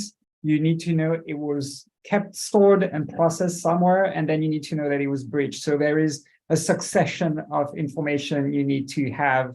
And I think in most instances, you're not even going to get past the first point, which is, if we talk again about ad tech companies or this sort of stuff, you've just visited a website, some of your information might have been passed on to a third party. This third party might have shared it with another company, and then this company gets a breach of information. There is no way you're going to be aware. So there are a number of cases like that where the only way you're going to be informed is if it makes it into the media, or if the company declares it to a regulator, like Simona said, and the regulator then informs you. In other instances, if you've been sharing certain information with a company, if there is a data protection framework, that company should have to inform you if there is a breach, but that's not the case everywhere. So you have basically very limited ways to know. You can ask them, you can try and get journalists to look into it, but it's usually going to be very difficult if you don't have some sort of data protection framework that forces the company to inform the users.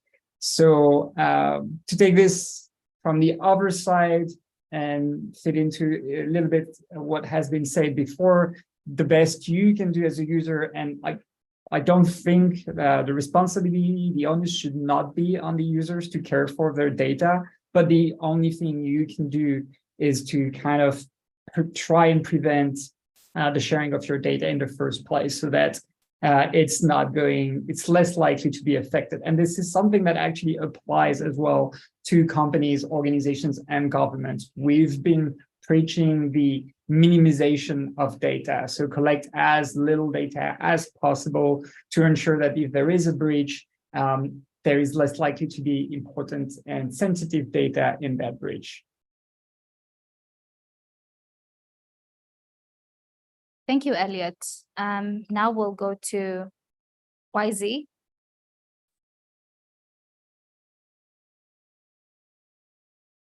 How can civil society organizations at regional level share and form synergy, especially with the much shrinking of civic space and pro-profit by government regulators in favor of private entities, as well as inadequate harmonious voice from the civil society organizations as a pressure group? Thank you very much. I think that is a very, very useful and important question for us. We have been talking about what's happening in the West Africa region, and we do not have a collective voice as to how we can respond to it. But I think how we would do that is provides a number of spaces that would help us to do that.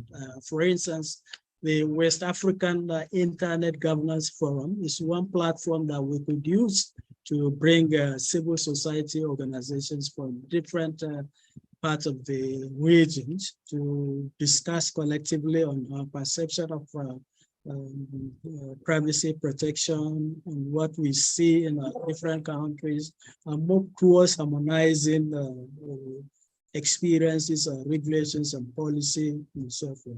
Luckily, the IGF is a multi-stakeholder process, meaning that it brings the governments, private sector, civil society, academia, etc. That means that it is the unique platform to really begin to discuss this and to begin to coordinate and come up with ideas. You could also go further to African Regional Internet Governance Forum, the Global IGF. All these are spaces which we should be able to occupy and use in terms of bringing regional perspective, but also coordinating and working together to improve the state of privacy protection in our region. And of course, once we do that, we are also improving the privacy protection in the whole African region.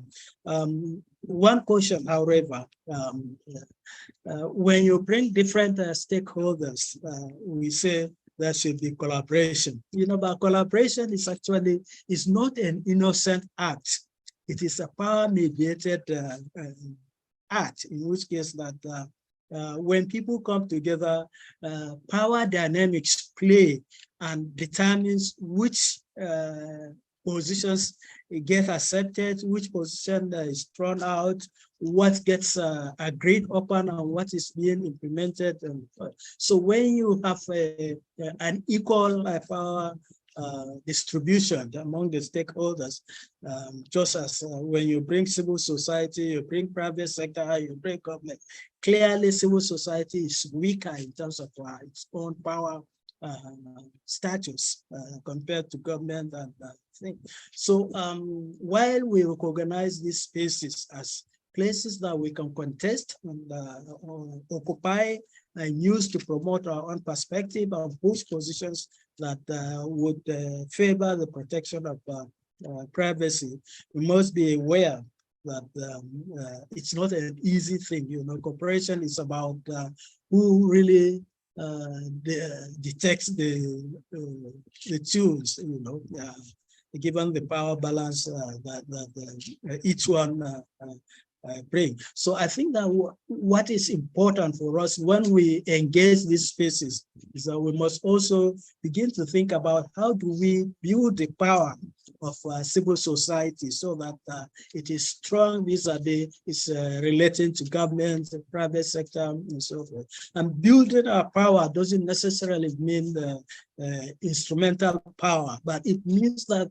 what are we able to mobilize civil society to do, to say, and to act, you know? And so it's our power. Our power resides in the capacity of citizens to act, to be the architects of these lives, to be the engineers of the what they want to see in this own country. So doing regional and even African continents coordination require also working on the ground, building alliances, working with citizen groups, empowering them, not in terms of money, but in terms of the building this one agency as change agents who can act to see things changing in this country. I think this is what I can contribute to this question. Thank you. Thank you. Thank you so much, YZ. There's also another question from Cody TP. Maureen, if you could answer this question.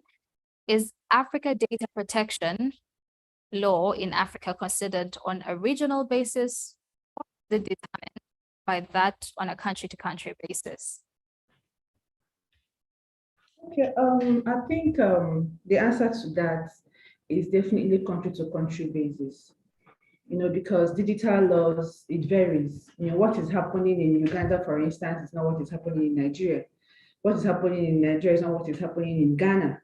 So, it's something that can be, it's wholly encompassing. It can be, something that, but I believe there should be, one thing that should, that would be eminent in all these laws. One thing, the main thing is for the people for their data to be safeguarded, for their data not to be trampled upon, for their rights, to have what they bargained for, not to be trampled upon. So that should be the watchword here. But I personally believe that it's relative. Policies like data protection is relative, because what is obtainable in this particular country might not be in the other country. And I as well believe that in a country like Nigeria, we have really gone far, in some laws, especially even when it comes to data protection laws. But some other countries, the same thing might not work for them. So I think that every country needs to know what works best for them and tap into that and make it run for them.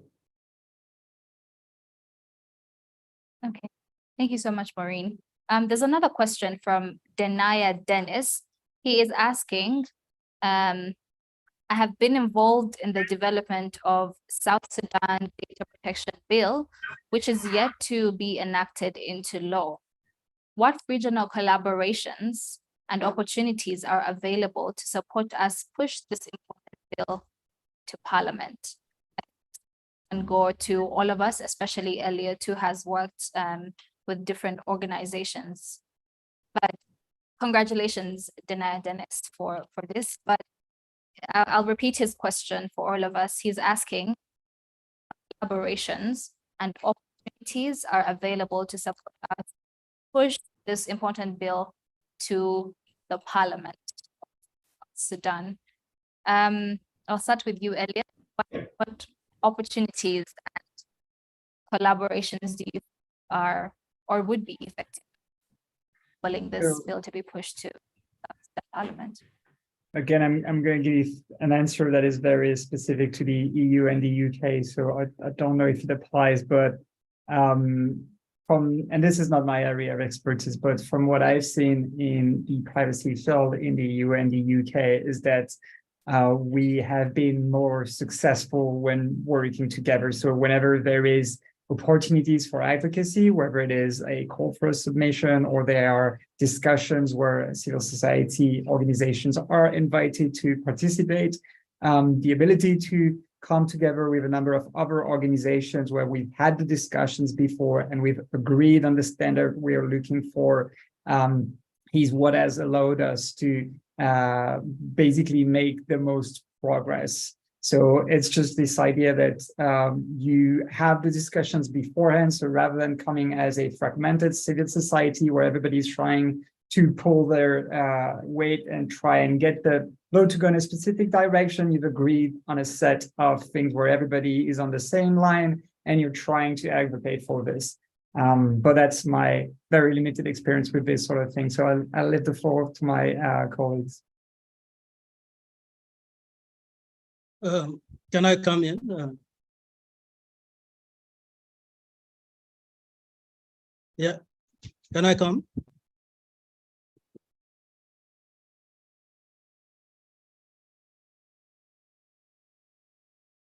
Okay. Yes, YZ. Oh, okay. I was going to say that the African regional groups, I think, have this on data framework. I know that the ECOWAS has a protocol for the African, the West African region, which was developed and issued in 2010, privacy protection. So that provides a way in which regionally we can work together. And so if the ECOWAS has one, I suspect that all the other West African, African regional groups, including the one that South Sudan also belongs, have one. So that provides, first of all, a framework for a benchmarking on what you have. Secondly, it gives you a legitimacy to push it to the parliament because your country is already committed to some regional initiative on data protection, meaning that you are only helping them to domesticate what commitment they already have made internationally. I think also at the level of the ECOWAS, the African Union, and also the UNECA, there are initiatives about data protections, which they can help in terms of pushing for legislation in your own country. So they can draw legitimacy from these regional and international commitments that your government is already making, but have not table the law before its own parliament. So your capacity to advocate internally would be an important point to do. But I think that there is a lot of commitments that whether consciously or unconsciously, our governments do make at international forum that commits them to privacy protection, which we can then use in terms of advocacy and telling them that we are not pushing for anything new beyond what they have already declared this commitment to do so. So that's, I think, for me, is an important opening that you can be. And then, of course, you can also take an assessment of which countries have that data protection law in Africa. And that information is useful in terms of convincing your legislators as to that you are not doing anything new. Other countries in the African continents have already have, and that they want also your country to be part of the countries that have already advanced legislation in this important sector of our society. So I think that these are my contributions and advice for a friend from Sudan. Thank you so much, YZ. I'll also ask Maureen and Simone to give contributions on probably what collaborations or partnerships you see for South Sudan to push this bill to Parliament.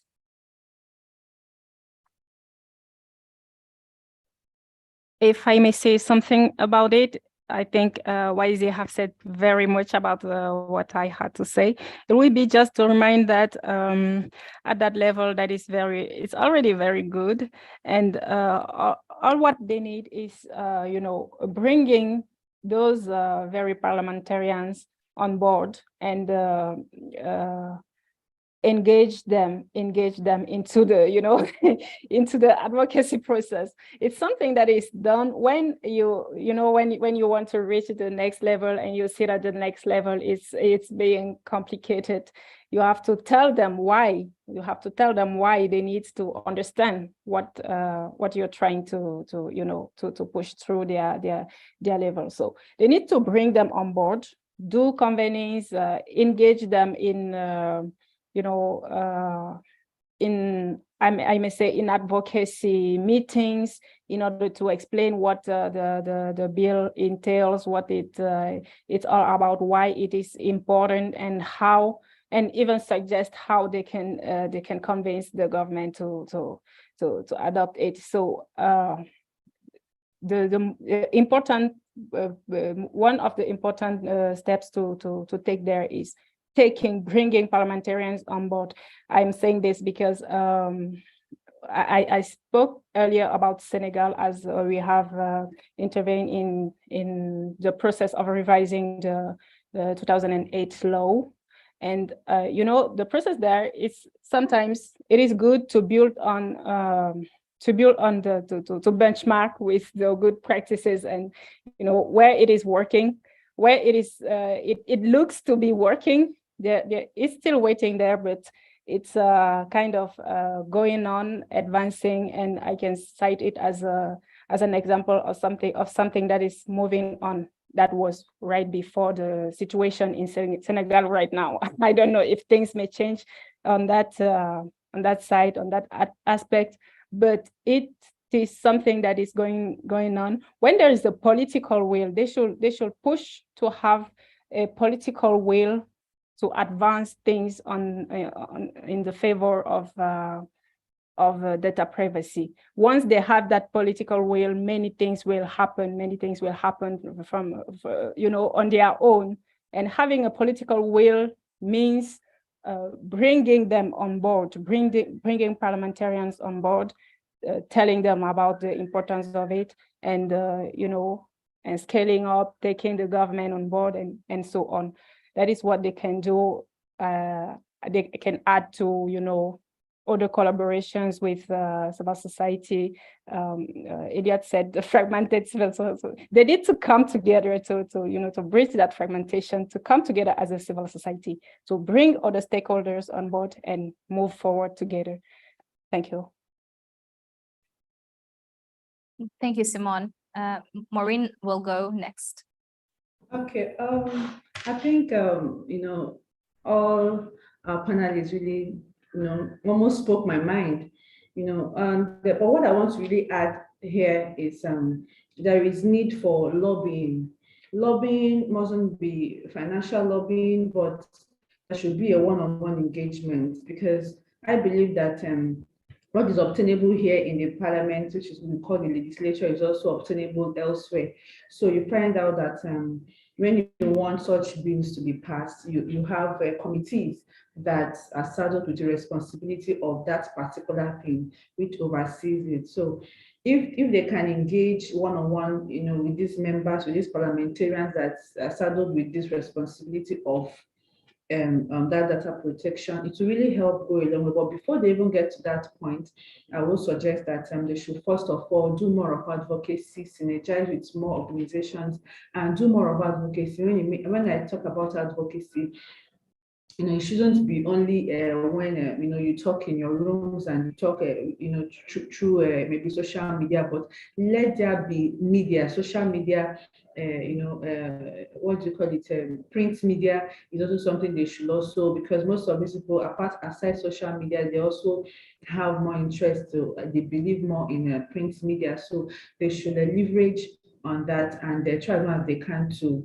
look at means they can communicate with these members, parliamentarians that are saddled with this responsibility, and let them understand that if they can really toe this line, it's a win-win, because I believe that even they themselves, they're also having, passing through, such issues that really helps, that the policy will really help. So if they can really convince these parliamentarians, for them to know that this is a win-win for not only them and the country in general, but they will know that this policy their names will be written in the sands of time, that it was through them that this policy was passed. So I think they should also look at that route.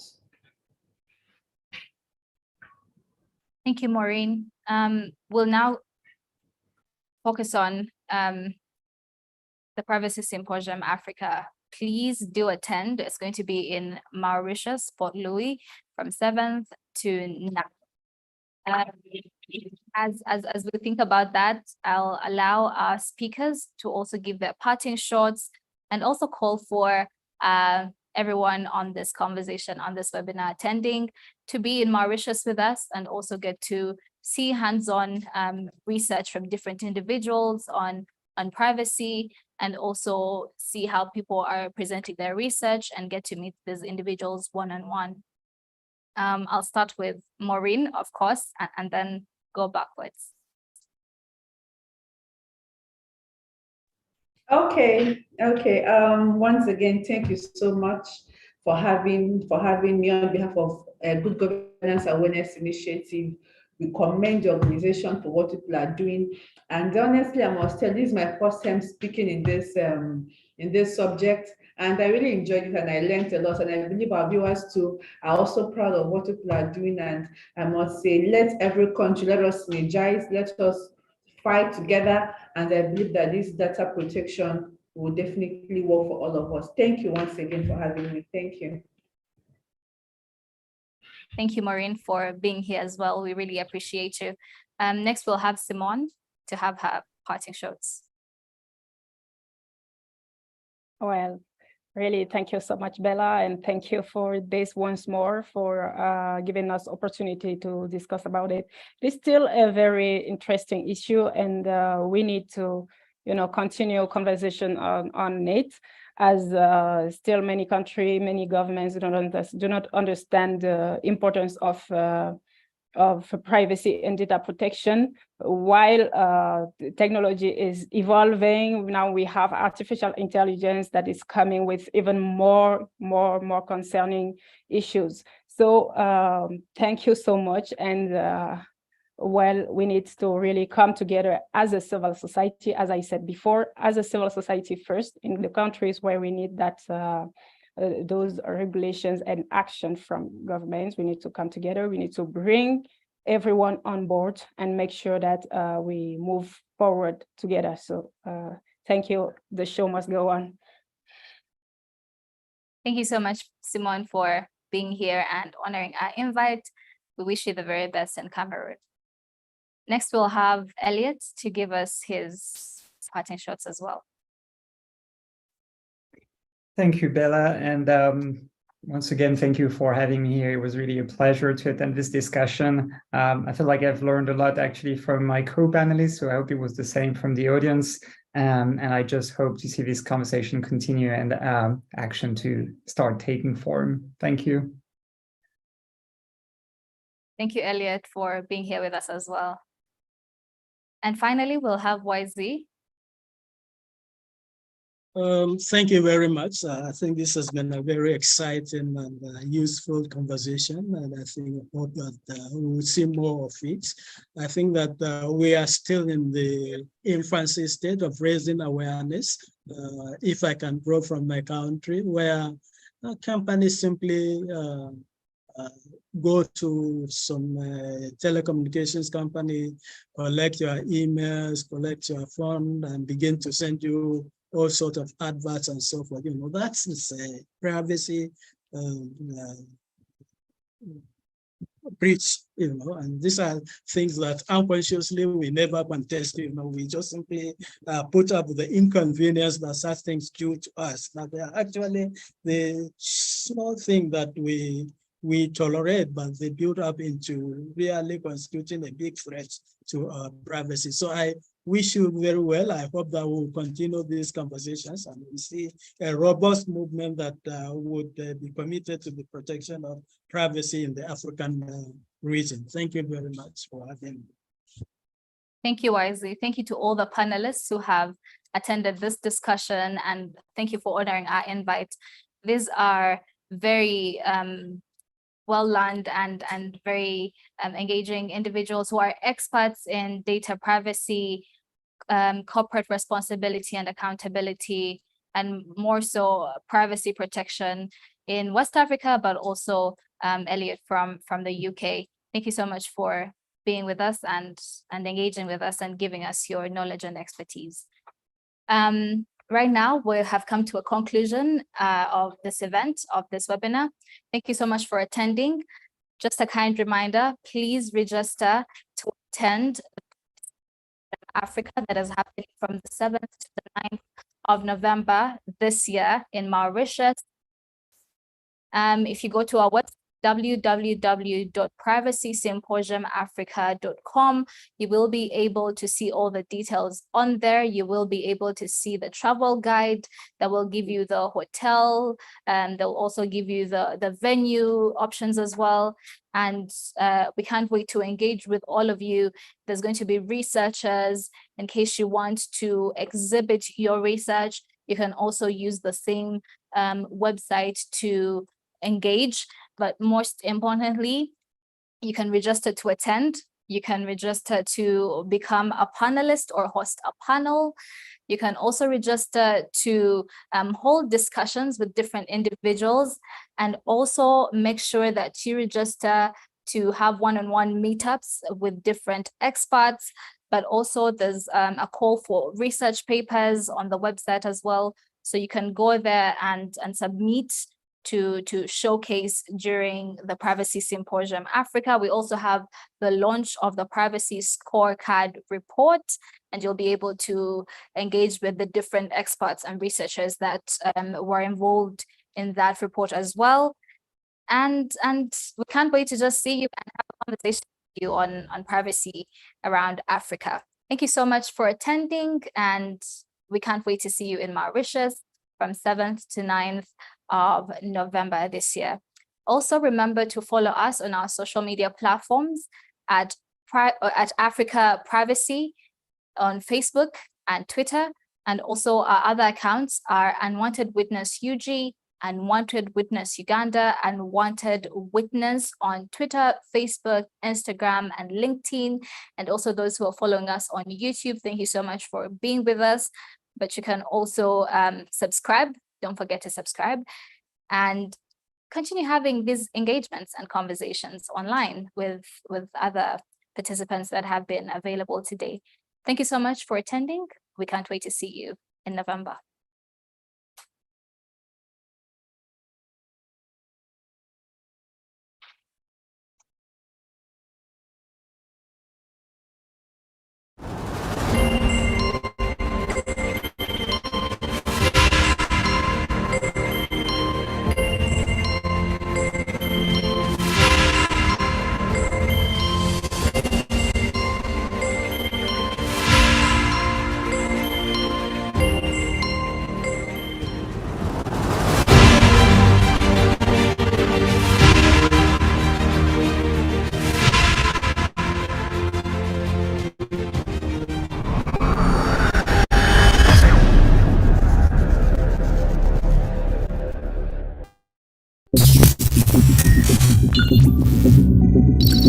Thank you.